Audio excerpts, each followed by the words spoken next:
গভীর মনোযোগ। আল্লাহ নবীজির কাছে যখন এই তিনটা প্রশ্ন করা হলো, আল্লাহ নবীজি বলল, তোমরা আগামীকালকে আসো, তোমাদেরকে আমি আগামীকাল জবাব দিয়ে দেব। কিন্তু আল্লাহ নবীজি ইনশাআল্লাহ শব্দটা না বলার কারণে আল্লাহ নবীজির কাছে ওহী আসা বন্ধ হয়ে গেল। কি আসা বন্ধ হয়ে গেল?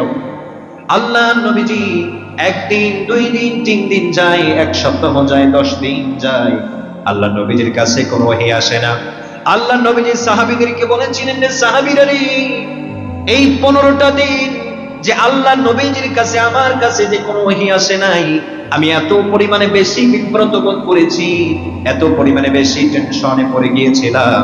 কেননা আল্লাহ সাহায্য সব সময় নবীজি ডিপেন্ড করতেন। কি করতেন? আল্লাহ নবীজি সব সময় আল্লাহ সাহায্য ডিপেন্ড করতেন। আল্লাহ নবীজি বানিয়ে বানিয়ে কোনো কথা বলতেন না। ওহীর পক্ষ থেকে আল্লাহ নবীজিকে যতটুকু কথা জানিয়ে দেওয়া হতো, আল্লাহ নবীজি ততটুকু কথা সাহাবীদের কাছে বলতেন, উম্মতের কাছে বলতেন। জোরে বলেন ঠিক কিনা? আল্লাহ নবীজি বললেন যে আমাকে 15 দিন পর্যন্ত আমার কাছে কোনো ওহী আসে না। আমি এত বিব্রত বোধ হলাম, এত বেশি টেনশনের মধ্যে পড়ে গেলাম। হায় হায়, কি এমন কাজ করলাম যে কাজের কারণে আল্লাহ সাহায্য ওহী আমার কাছে আসতেছে না? টেনশন আছে না নাই? এখন ইহুদিদেরকে বলছে আগামীকাল তোমরা আসো, জবাব দেবো। ইহুদিরা আগামীকাল আসছে। আল্লাহ নবীজিকে বলে, মুহাম্মদ সাল্লাল্লাহু আলাইহি ওয়াসাল্লাম আমাদের প্রশ্নের জবাব দাও।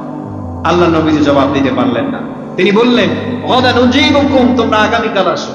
এরকম করে করে আগামীকাল করতে করতে একটা সময় কাফেরেরা নাচানাচি শুরু করে দিচ্ছে যে আমরা যেটাই ধরেছিলাম সেটাই সত্যি, যে মুহাম্মদ সাল্লাল্লাহু আলাইহি ওয়াসাল্লাম কোন সত্য নবী নয়, তিনি মিথ্যা এবং ভণ্ড নবী। চলে বলেন নাউযুবিল্লাহ। এভাবে বলতে বলতে আল্লাহ তাআলা কুদরতি পক্ষ থেকে আল্লাহ নবীজিকে কোরআনুল কারীমের মাধ্যমে আল্লাহ তাআলা জানিয়ে দিচ্ছেন।